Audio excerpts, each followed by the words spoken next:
Hello students, class 12 physics का chapter 7 आज हम कंक्लूड करने जा रहे हैं। लास्ट टॉपिक जो हम पढ़ रहे हैं वो है वोल्ट मीटर। लास्ट वीडियो में हमने एमीटर के बारे में जाना था कि कीलकित कुंडली धारा मापी से आप एमीटर कैसे प्राप्त करेंगे। तो इसमें बताया गया था कि अल्प प्रतिरोध कुंडली के समांतर क्रम में जोड़कर उसे एमीटर में कन्वर्ट किया जा सकता है।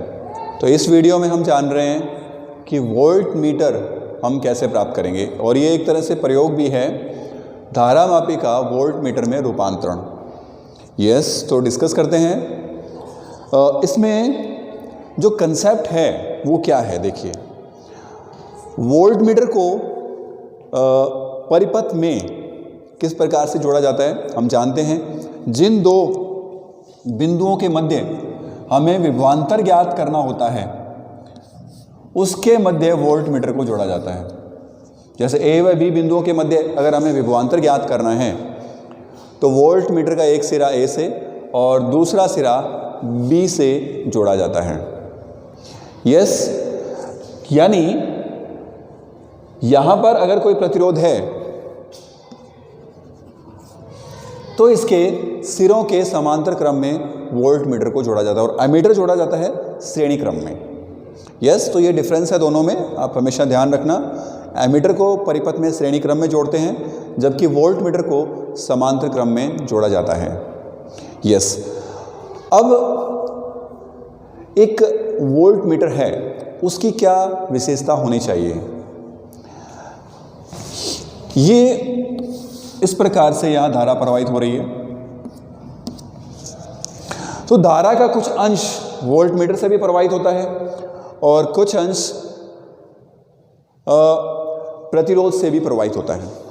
अधिकतर धारा प्रतिरोध से प्रवाहित हो रही है, और अगर धारा आई है तो आइडियली आदर्श अवस्था में जो धारा आई है वो केवल इस प्रतिरोध से ही गुजरनी चाहिए, केवल इस प्रतिरोध से गुजरनी चाहिए। क्योंकि अगर ये धारा का कुछ अंश ग्रहण करता है वोल्ट मीटर तो इसके सिरों पर विभवांतर परिवर्तित हो जाता है। एक्चुअल विभवांतर के बजाय इस पर विभवांतर जो है वो परिवर्तित प्रेक्षित होता है। देखिए किस प्रकार से, मान लीजिए इसमें धारा आई, ये धारा है आई आर और ये धारा है आई वी। तो यहां देखेंगे अब आई आर का मान किसके बराबर होगा, आई माइनस आई वी, क्योंकि आई का भाग आई वी कहां चला गया, वोल्ट मीटर में चला गया। अब इसके सिरों पर विभवांतर क्या होगा, विभवांतर वी ए बी, ये होगा आई माइनस आई वी गुणा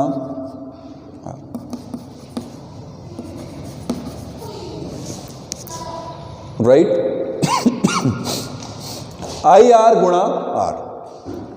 होना क्या चाहिए था एक्चुअल में, आई आर। क्या होना चाहिए था, आई आर।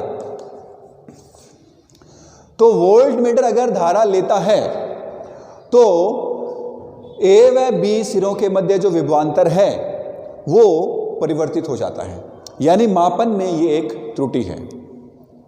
तो आदर्श अवस्था में क्या होना चाहिए कि वोल्ट मीटर धारा को नहीं ले।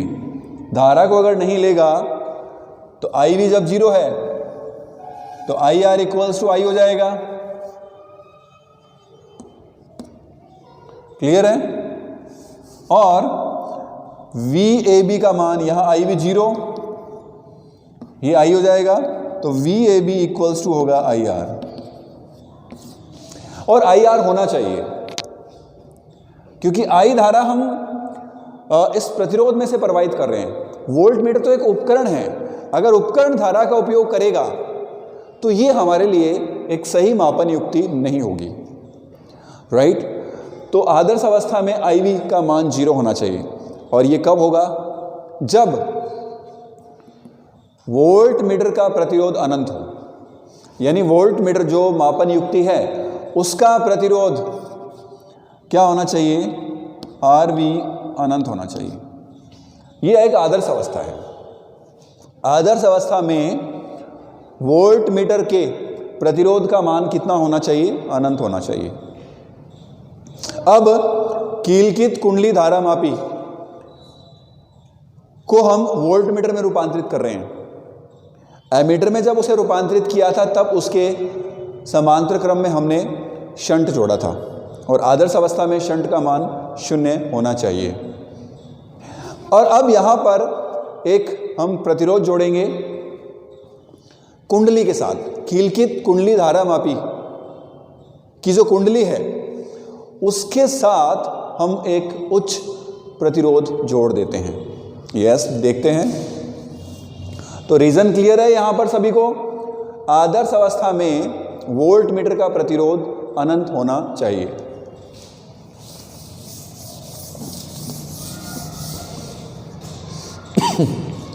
ये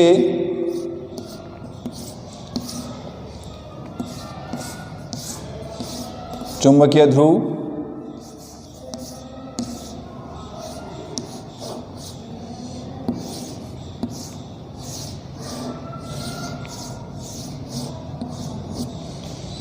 ये कुंडली है चुंबकीय ध्रुवों के बीच में।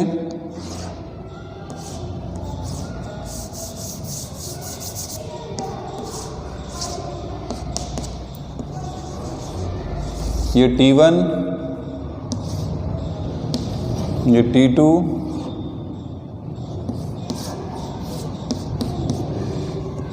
ये N और ये S। तो देखिए हम इस कुंडली के साथ एक प्रतिरोध जोड़ रहे हैं। तो इसमें हम इस प्रकार से एक प्रतिरोध जोड़ देते हैं। ये टर्मिनल T1 हो गया और ये टर्मिनल T2 हो गया। ये RH, T1 T2 और ये है RH यानी उच्च प्रतिरोध। करेक्ट। अब इस कुंडली का पहले हम प्रतिरोध ले रहे थे G और अब इसके श्रेणी क्रम में एक उच्च प्रतिरोध जोड़ दिया गया RH। तो अब इस कुंडली का कुल प्रतिरोध कितना होगा? RH plus G। इस कुंडली का जो कुल प्रतिरोध होगा वो RH प्लस G होगा। देखिए अगर इसको हम इस प्रकार से बनाएं, ये गैल्वेनोमीटर का प्रतिरोध G और इसके साथ में हमने जोड़ दिया RH। इसमें धारा प्रवाहित हो रही आई। ये जो कॉम्बिनेशन है वो अब वोल्ट मीटर को व्यक्त करता है। यानी धारा मापी की कुंडली के साथ अगर उच्च प्रतिरोध जोड़ दिया जाए तो धारा मापी का वोल्ट मीटर में रूपांतरण हो जाता है। क्लियर है? अब ये जो युक्ति है ये वोल्ट मीटर है, डॉटेड शो किया गया है। ये दोनों मिलकर वोल्ट मीटर को निरूपित कर रहे हैं। यस। अब कुल प्रतिरोध कितना हो गया इसका? RH plus G। Voltmeter का कुल प्रतिरोध RV equals to RH plus G। G है धारा मापी या गैल्वेनोमीटर की कुंडली का प्रतिरोध और RH क्या है? उच्च मान का प्रतिरोध जो इसके साथ जोड़ा गया है। क्लियर है? अब देखिए हम ये देखना चाहते हैं कि RH का मान अगर हम निकालें, अगर V परास का वोल्ट मीटर हो तो RH का मान कितना होना चाहिए वो हम यहां पर कैलकुलेट कर सकते हैं। तो देखिए अगर इसकी परास V हो तो V बराबर I धारा जो इसमें से प्रवाहित हो रही है कुल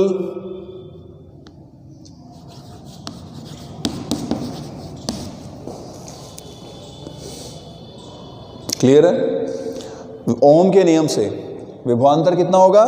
IG जो धारा इसमें से प्रवाहित हो रही है। IG हमने माना है कि जो गैल्वेनोमीटर से धारा प्रवाहित हो रही है उसे हम IG से व्यक्त कर रहे हैं। I गुणा R, इससे हम RH का मान निकाल सकते हैं। V अपॉन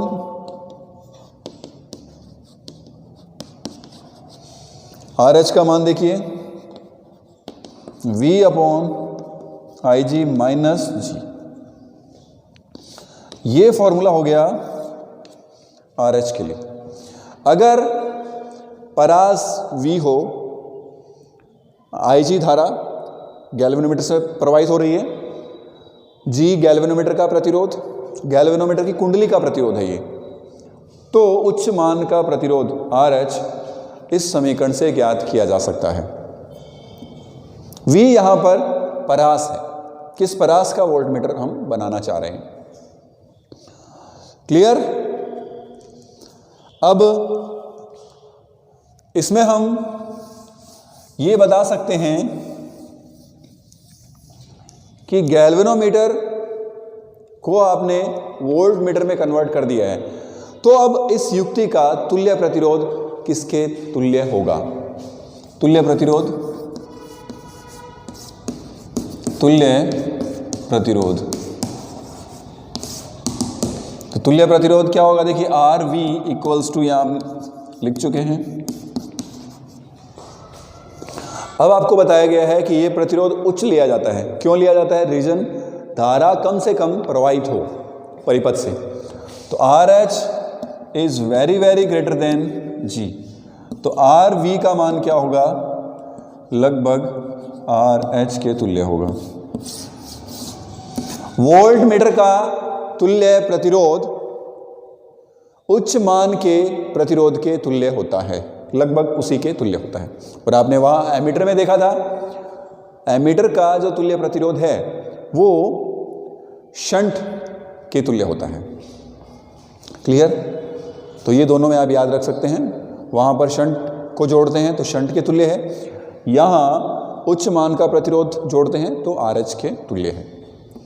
तो ये आप याद रख सकते हैं। तो ये था गैल्वेनोमीटर को वोल्टमीटर में रूपांतरण करने की विधि, जिसमें हमने ये बताया कीलकित कुंडली धारामापी के साथ अगर उच्च मान का एक प्रतिरोध जोड़ दिया जाए तो प्राप्त युक्ति वोल्टमीटर में बदल जाती है।